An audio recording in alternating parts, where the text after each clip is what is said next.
I wouldn't want to find anybody else than World Be Free. You could search far and wide, but you could not find an ambassador better than World Be Free. He joins us now on the Boardwalk Honda Hotline. World, welcome back. How you doing? Everything is good, my friend. How you been? Oh, hey, it's like day and night over here in Philadelphia. I'll tell you, as you played for both these teams, right? Yes, I have. So you do anything with Cleveland? Do you have any interaction with that franchise, or are you strictly all Philly these days? Well, they had gave me an award down in Philly, down in Cleveland last year, and I still have ties there because of the way they treat me, and I guess for what I helped down there in basketball when everything was in disarray. Yeah. So it's been very good. They're very good to me down there, but Philadelphia is my spot, and this is where I'm going to be. Yeah, well, you got a big one tonight, and, you just talked about the energy there. Would you say this is the biggest game in Philly in what, since the finals in 2001 or that playoff series against the Bulls? When they beat the Bulls that night, it was pretty electric in that place. Well, it was, but it would be, I'd say, that in that final series when Allen Iverson was here and when he did his favorite stepping over Lou, yeah, all that became, a big part of what's happening today. And if you look around the city and I go to these schools when I do all my speaking engagements, these kids and even the adults, everybody, they're crazy about the 76ers. I mean, the whole team is just like I said, day and night. Well, you mentioned Iverson stepping over Lou. That year, World, was the last time the Sixers won 50 games in a season was the 2000-2001 team. So what would getting to 50 games, like as an NBA player, is that kind of a mark of, hey, we've arrived, or is that number 50 a special number for NBA players? Well, it would be because the fact that, it's so very hard to play and even win 50 games in any kind of season in the NBA because the talent is so tough. So, to get there, that's like a milestone, but I'm sure they want to even go further. But these guys are playing together, and they're so young, and they really don't know how far they can go. And the scary part about this 76er basketball team, they don't even realize what's going on, but they realize what's going on. Hey, World, how about the way they share the basketball? That's been a storyline all season. Like, Brett plays up-tempo, but he also encourages a lot of assists, and their number of assists to made baskets, it seems to go through the roof each game. The number of times they've had 20-plus assists to made baskets has been a big reason for their success. Can you imagine what it would have been like in your day if they were serving you up that much? Well, I know I wouldn't have been able to play on that team because the ball might not have never got to somebody else. But but no, it's a great thing to see the chemistry. Everybody's making that next pass to the next guy. Sometimes it's like they overpass a person, just to get it to someone. But these guys, they're playing so great, and I got to credit Brett Brown. Keeping the locker room the way he keeps the locker room. Even with the losing seasons that he had here in Philadelphia, he come to the podium and he'll still act like he won a game. And I tell you, tough man. I have to give him all kind of praises for that. So how impressed are you, World Be Free, with how the teams responded and played, not only without Joel, but even without Dario the last couple of games? Well, what I see here is they're doing the next man up mentality. And I think ever since the Eagles won and did their thing in Philadelphia, and these young fellas got the chance to see what Philadelphia could bring out with a parade like what they did here in Philly, it's unbelievable. And I'm sure these guys saying to themselves, we want to do it next. And this is what happens when you get into a winning environment. You got Villanova that just won the championship. Philadelphia is starting to be the place to be. What kind of impact do you think J.J. Redick has made on this team? Because he's only been on playoff teams, and, of course, here they are going to the playoffs in his first year with the Sixers. But what kind of impact do you think he's had on some of the younger guys? Well, I think J.J.'s been a real motivator for these guys. He works hard in practice. He doesn't take off. He's a professional. And what that means is that, he'll be the first one in the gym, one of the last ones to leave out the gym, help other guys try to better their games. And, what he brought to this team was real veteranship, and that's what I like about what JJ did here.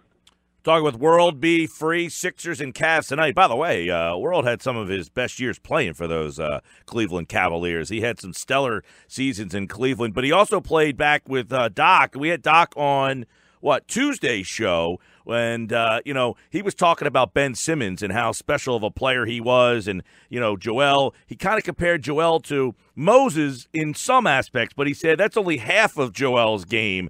When you look at Ben and Joel, can you compare those guys to any players that you played against or with?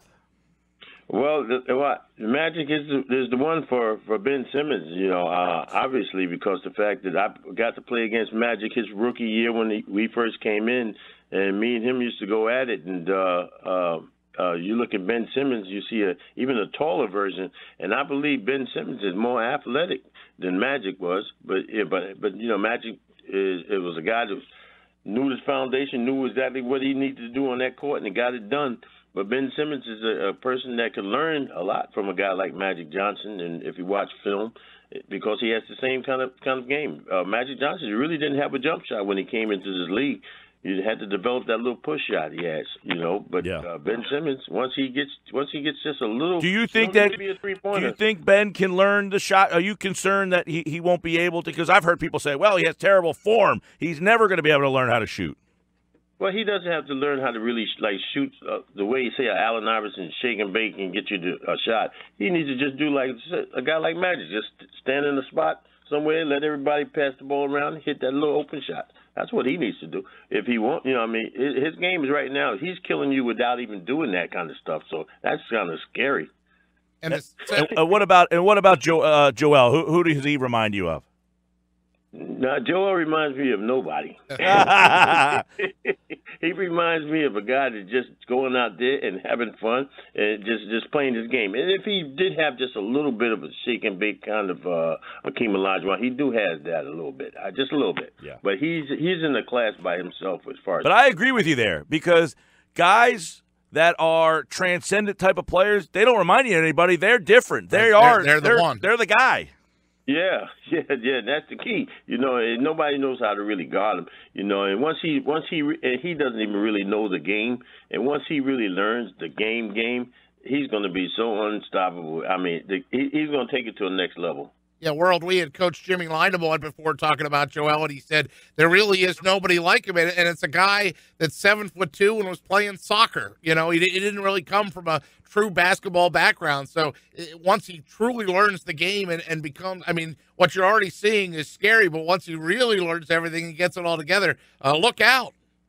Well, I'm glad I'm not 7 foot or at least 6'11" I have to guard him that night out, because it would be nightmares, because this guy, once he learns and realizes who he is, a la Moses Malone, getting down in that paint and just beating you to death, and a la Shaquille O'Neal, just bury you underneath there. Once he learns all of that kind of stuff, I pity the people who have to guard him. Yeah, Doc brought up Moses Malone for his low paint and what he does in the low block when he was talking about Joel Embiid. Hey, World, what are you seeing in a small sample size from Markelle Fultz so far since he's come back?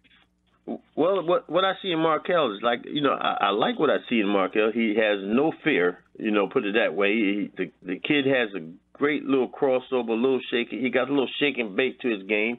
He's long. I think Markelle's get ready to be the real deal. And Mike, he's the one guy that Mike and I talked about in a 3-point jump shooting team. He adds that element of slash, right? Yes, he does have that element of slash. And once I figured, look, he's 19 years old, and he really didn't have to really shoot that way when these guys are coming up, because they're so much better than the players that they're playing against. But once you get into this big league, in the NBA league, you have to change up a lot of things about you. And his thing would be once he gets that jump shot together, he's going to be unstoppable, because you really can't stop him. When he's coming at you, the guy he has some move.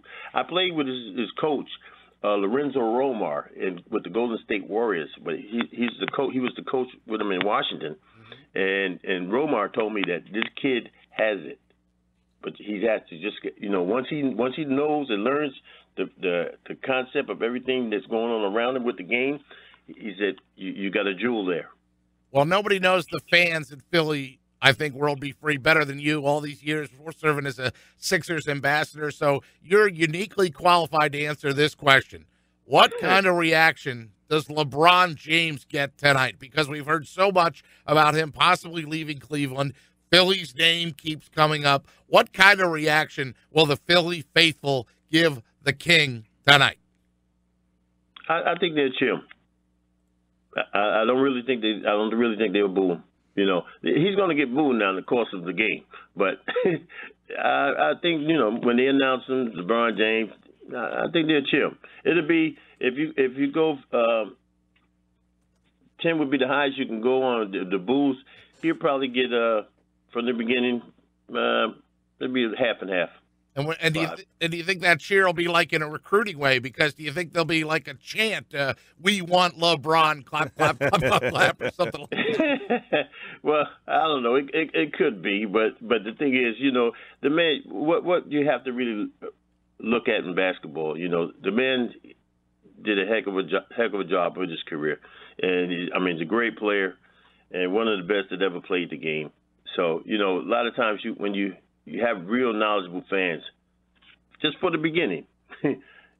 Hey, World, how impactful do you think, you know, being the number 3 seed is as opposed to does it not matter, or do you think 3 is a definitive different from number 4?